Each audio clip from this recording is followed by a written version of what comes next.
Well, good morning. This is Ian R. Crane. It's the morning of Monday, 21st January 2019. And the sky this morning should be a beautiful, crisp winter's morning. But it seems that every aircraft in the northern hemisphere has been flying just to the southeast of here last night, and the sky is just absolutely crisscrossed with aircraft trails, which are laying this sheen right across the sky and diffusing the sunlight. So who knows? Maybe Bill Gates's and Harvard's quest to effect global cooling through spraying in the skies is well underway. And I'm reliably informed that this is actually called geoengineering. And every morning I mention, or when occasionally I mention these trails, which are impossible to miss if you actually look up, then I get a whole bunch of emails saying, Ian, these are actually called chemtrails, where you learn something new every day, don't you? And I'm encouraged to do a bit of research and look for myself at the geoengineering agenda, which of course I did. And it seems that the Royal Society in the UK actually wrote a paper on geoengineering and the use of geoengineering to effect global cooling. Well, who knows, maybe the agenda's a little bit deeper than that. But as is always the case, all I can do, of course, is encourage people to do their own research. And, of course, all this keeps just adding to the treadmill of chaos. And 2019 is clearly going to be one of the most chaotic years in history. And hopefully it'll be even more chaotic than the establishment intend, because that chaos will be brought about by the masses actually starting to realize that when they take control of the chaos, then that's what brings about the changes that we know we need to see. But if we just sit back and let the establishment and the politicians drive the chaos, then what emerges may actually not be in the best interests of the wider population. In fact, let's go a stage further. It definitely won't be in the best interests of humanity. So, of course, what's dominating the British media right now is Brexit. And right across the weekend, it seems that the media has been focused on demonising Jeremy Corbyn and Labour. And of course, this all on the heels of the horrendous claims of anti-Semitism by Jeremy Corbyn and the Labour Party, all of which, of course, is a total crock. But it just goes to show how desperate the establishment are to prevent Jeremy Corbyn coming into office.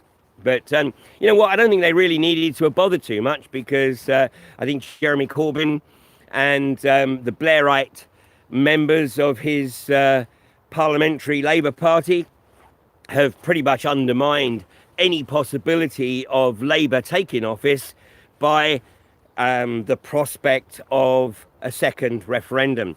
And, if the politicians in Westminster think that the majority of people in this country want a second referendum, it just goes to show how far out of touch with reality they really are.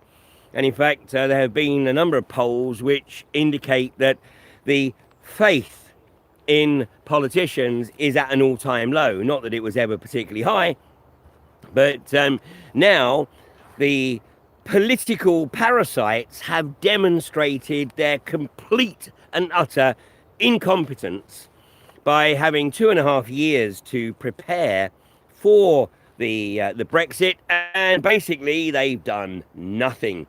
And of course, this is the classic, bury your head in the sand and hope that it just goes away. But it isn't going away. And, the vast majority of people in this country want out of the EU, and they want out as soon as is possible. And so consequently, if there is a snap election, then whichever party decides just to go for it and say, yep, this is it, we're going for Brexit, basically, come the end of March, we're out of the EU and we'll just take our chances. And of course, what that means is that all the work that should have been done over the last 2.5 years will have to be done in about 2.5 months. But, there's nothing's impossible when you put your mind to it. Now, it's not going to be an easy task once we do get out of the EU. Of course, all of this groundwork should have been done. But there's going to be a lot of pressure, particularly from the US, to adopt US standards, which basically suck. So, US environmental standards, US standards on food quality. And just to put that in perspective, in the US, you can label something as organic if there is 10% contamination. Whereas in Europe, it's 0.16 of 1%. And of course, from the environmental standards, well, we see what a mess the US is. But of course, the population density of that country is a lot less than it is on this small island of ours. So, the politicians, of course, because they are basically ignorant, then they will have to be educated. And that education comes by pressure from the grassroots. So, really right now, it has never, ever been more important for the population to actually take an interest in what's occurring and to get involved, because holding these politicians' feet to the fire is going to be absolutely crucial. And of course, the reality is that most of them have never really had to be proper politicians. Because ever since the 1972 European Communities Act, then basically the UK has been little more than a vassal state of Brussels. So legislation emanates from Brussels and effectively rolls downhill. And in fact, it comes out of Brussels so thick and fast that we haven't got enough civil servants in this country to rubber stamp the EU legislation onto the UK statute books. So something like about 20% of all EU legislation has managed to find its way onto the UK statute books over the past nearly 50 years. But there's something like about 100,000 pieces of EU legislation that haven't yet been stamped into UK law. But that's an irrelevance, of course, because the European Communities Act makes it very, very clear that EU legislation has absolute supremacy over UK legislation. So, basically Parliament has been little more than a charade ever since 1972. It's simply a case of just convincing the wider public that, there is still some decision making at national level, when in reality there's very little. Which is why, of course, Parliament is basically empty for the bulk of the week. The only time that Parliament is anything like full is at about 12 noon on a Wednesday for Prime Minister's questions, because they know that's the only time that the media really takes any interest in what's going on in Parliament. And, people might actually get the wrong impression if there was only a handful of people there. But for the rest of the week, that's pretty much the nature of the beast. And of course, that's the way MPs would like it to stay, because they really don't have to do very much. All they got to do is effectively act as this interface between their electorate and Brussels. And that's the nature of the beast. They don't really have to think for themselves. Well, that's going to have to change. And of course, if they're not up for it, then they need to stand down. And, just maybe we need to find a new way of establishing governance in this country. Maybe, however that emerges, isn't yet in the public consciousness. So maybe that's still yet to unfold. But that's where chaos comes in, because out of chaos can come creativity that, hasn't yet been thought of. So, what's occurring here as well over the weekend, of course, is that Rees-Mogg has done a massive U-turn. So what has he been promised? Was he taken up on the mountaintop and somebody said, hey, Jacob, this could all be yours. All you got to do is back off the opposition and throw your weight behind Theresa May. Well, whatever it is that he's been offered, he clearly, has his price, and whatever that price is, he's now seemingly backing Theresa May. And his argument is that, better her Brexit deal than no Brexit deal. Well, there won't be a no Brexit deal because, is it better her deal than no deal?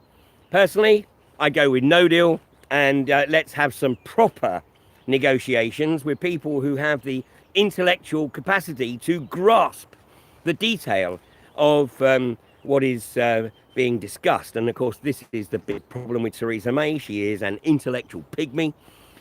Clearly, she is not capable of independent thought. She is only capable of trotting out whatever script is handed to her. And this is, of course, why she has been through, literally, metaphorically, whatever, so many Brexit secretaries, because they've realised that, she's so far out of her depth. She has no comprehension of the detail, and they've basically had to take the stance of, I'm out of here. So, there's going to be a lot going on over the next few weeks, and of course, anyone watching this is unlikely to be getting their source of information from the lamestream media. But, don't just get your information from the alternative media. I mean, think also how you can share it, and also how, if you're not already, how you can actually participate in the process. And, at the lowest end, of course, that's sharing information, and then anything you feel you can contribute from that point forward. So it's going to be interesting to see how things unfold. Of course, from my point of view, the reality should be that the EU should be told to take a hike. If they want their 39 billion, they can whistle, because let me tell you, the EU needs the UK a lot more than we need the EU. And Germany, of course, is starting to panic. Not least the UK is a massive market for their motor industry.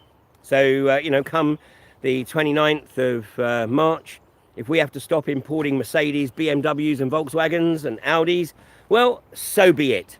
If that means that the UK car industry has to get its butt into gear, unfortunately, the UK car industry doesn't have a great track record, but maybe now's the time to, do it properly this time round. So, out of every apparent crisis comes tremendous opportunity.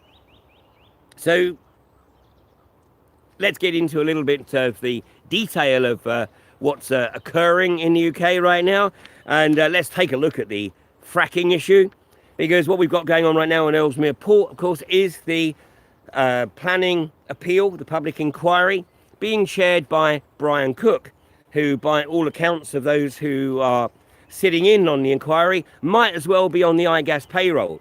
Of course, he was forced to admit right from the get-go that the iGas solicitor was a former work colleague of his, and it would seem that Brian Cook's behaviour for the duration of the inquiry to date has been one very much in favour, apparent favour of iGas. So, it's not going to be any great surprise if he makes a decision in the favour of iGas, but I'm also getting the feedback that, every comment that he makes now is being put under scrutiny for the potential of a judicial review against this decision based on the blatant bias of the planning inspector here. Of course, Brian Cook should have done the right thing and recused himself right from the get-go.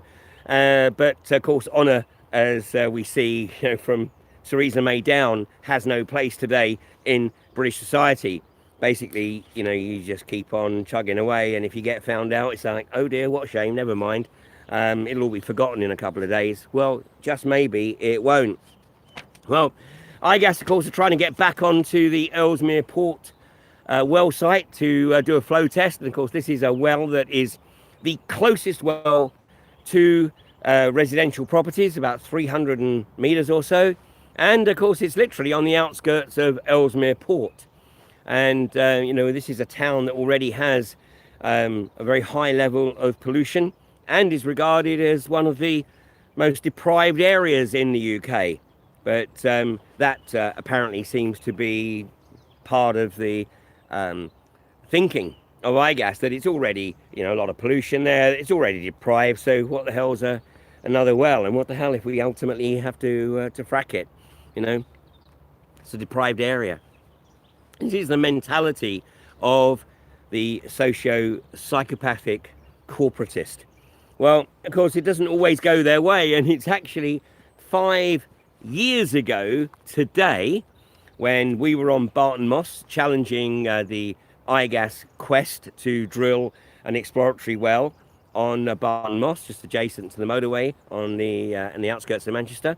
Of course, iGas will never be going back to Barton Moss, primarily because the access road is now proven to be a public footpath where pedestrians have absolute priority over vehicular traffic. So short of spending enormous sums of money to build another access road onto that site, iGas won't be going back there anytime soon. Well, 5 years ago, the iGas stock price on this day was the equivalent of £28.20. £28.20. And today it's at £81. Sorry, £81, 81 pence, 81.8 pence. So it's basically valued at 1/30th of it was back in. No, what is that? Is it 1/30th? Yeah, it's 1/30th. 1/30th of what it was back in 2014. And anyone taking a look at the episodes of Fracking Nightmare that I was putting out in 2014 will see that I was encouraging investors to do the right thing. And I was trying to save iGas investors money by encouraging them to get out while they still could before the stock absolutely tanked, which of course it has done. And it's been really in the toilet for the past, 2.5, 3 years now. So, there is some justice, of course. I frankly think that iGas must be extremely desperate. Obviously, they tried to drill a well at Tinker Lane. They claimed to have drilled down to nearly 3,000 metres within 20 odd days, and then said they couldn't find the Bowland Shale. Barn Door at 3 Paces sort of springs to mind. And now they're a few miles up the road at Misson Springs in North Nottinghamshire. Now, Misson Springs right now and Biscathorpe a few miles away in Lincolnshire are 2 very much live sites in the UK. And certainly Misson Springs, which has the potential to be fracked, that needs boots on the ground. It needs people to come out and support the local community and the protectors there. Of course, iGas do have an injunction in place. So whilst I would encourage people to read the content of that injunction, then I'm also greatly inspired by the level of creativity that comes about from people who read these documents and then find ways to apply that creativity. So that's really the nub of the unconventional gas industry in this country right now. Of course, down in the south, Horse Hill, UCOG are claiming that they're looking to get into production there. But, the real focus needs to be very much on the north, because if this industry is going to get shut down, it's going to get shut down in the north of England. And then the south will benefit from that shutdown. Excuse me.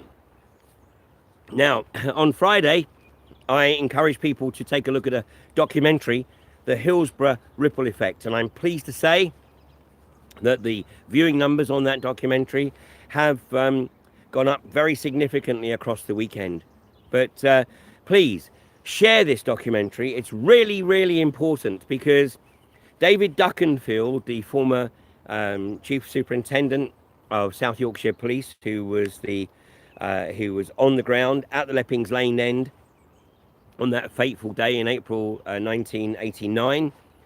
But he would appear, from information that is in the public domain, to be very much the scapegoat and the real focus should be on Walter Jackson.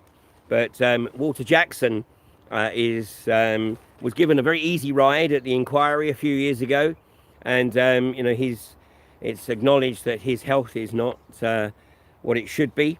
But Walter Jackson is certainly going to be either kept off the stand or given an easy ride. And is this because Walter Jackson actually holds the key to knowing precisely what was being engineered on that day? Now, before anybody screams conspiracy theory, then go take a look at this documentary, The Hillsborough Ripple Effect, and I'll put a link under this morning's live stream. Take a look, and it's really important to share this, and particularly that the Liverpool supporters action groups become aware of this content. Now, they may decide that 30 years is a long time and we want to put it to bed, but nonetheless, ultimately, would you rather know the facts, or are you going to simply accept the story, the account that is now emerging via the establishment after 30 years, when the establishment have done everything they possibly can to suppress the truth about the Hillsborough tragedy since that day in mid-April 1989. So, anyway, it's horrendous. The sky is a mess here of aircraft trails, so maybe it accounts for why I have the frog in my throat this morning. The air feels particularly heavy for some reason.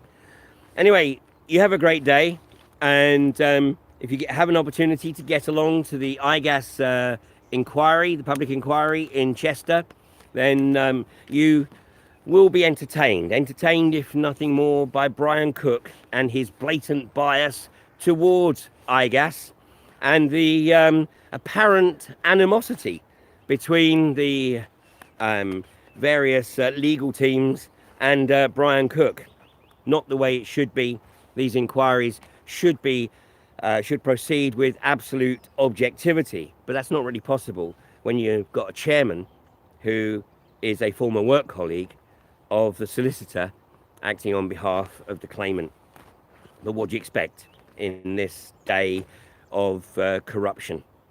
We have to take the country back and then make sure that we have people in the positions that are genuine in their motivation about serving the people and not serving the corporations. So thanks for joining me this morning, and I'll be back with you on Wednesday at 8:30. You take care now.